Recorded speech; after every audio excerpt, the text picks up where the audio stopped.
నారాయణపేట జిల్లా కేంద్రంలోని పురాతన భారంభావి వద్ద మున్సిపాలిటీ ఆధ్వర్యంలో నానా బియ్యం బతుకమ్మ వేడుకలు ఘనంగా జరుపుకున్నారు. ఎమ్మెల్యే చిట్టెం పర్ణికారెడ్డి, కలెక్టర్ సిక్కా పట్నాయక్ రంగురంగుల పూలలతో బతుకమ్మను పేర్చి పసుపుతో గౌరమ్మను చేసి పూజలు చేశారు. అనంతరం బతుకమ్మ చుట్టూ బతుకమ్మ ఆడిపాడారు.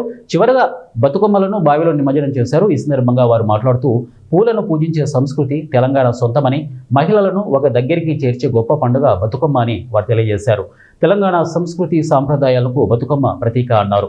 ఈ కార్యక్రమంలో municipal commissioner Narsaiah, market committee chairman Shivareddy, మాజీ చైర్పర్సన్ అనసూయ, మాజీ వైస్ చైర్మన్ హరినారాయణ, ఇక బట్టాడ్ మాజీ కౌన్సిలర్లు, మహిళలు పాల్గొన్నారు.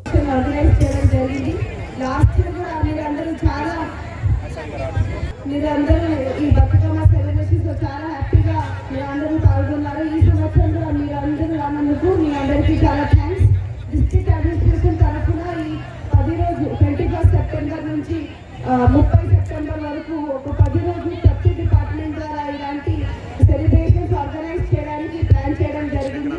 ఈరోజు మున్సిపాలిటీతో స్టార్ట్ చేస్తాము. చివరికి 38th రోజు కూడా గ్రాండ్ గా సద్దుల బతుకమ్మ రోజు చాలా బ్రహ్మాండంగా ఇక్కడ మళ్ళీ మున్సిపాలిటీలో కూడా సెలబ్రేట్ చేస్తాం. ఆంధ్ర ఎమ్మెల్యే అందరూ లేడీస్ వెరీ హ్యాపీ.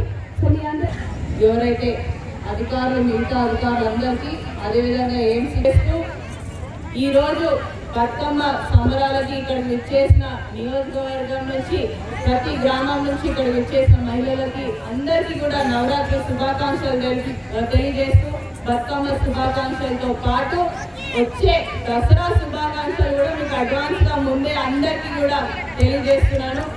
ఈరోజు ఏదైతే ప్రభుత్వం ద్వారా అధికారికంగా మనం ఈరోజు బతుకమ్మ సంబరాలు నిర్వహిస్తున్నామో ఈ 9 రోజులు కూడా అదేవిధంగా కలెక్టర్ గారు చెప్పారు 30వ తారీఖున కూడా ఈ సంబరాలు అనేది నిర్వహిస్తున్నాం. ప్రతి ఒక్క మహిళకి, నియోజకవర్గ మహిళలందరూ కూడా వచ్చి ఈ బతుకమ్మ సందర్భంగా వచ్చి సెలబ్రేట్ చేసుకోవాలని కూడా ఈ సందర్భంగా తెలియజేస్తూ ఎక్కువసేపు మాట్లాడాను. అప్పటి నుంచి వెయిట్ చేస్తున్నారు. ఎప్పుడు పాటలు మొదలైతే ఎప్పుడు ఈ మాటలు ఎప్పుడు నడుస్తూనే ఉంటాయి కాబట్టి తప్పకుండా ఆటలతో పాటలతో ఏదైతే బతుకమ్మని మనము పేర్చుకున్నామో ఆ బతుకమ్మ అంటేనే యూజువల్గా మనము దేవుడికి పూజిస్తాం ప్రతి దగ్గర.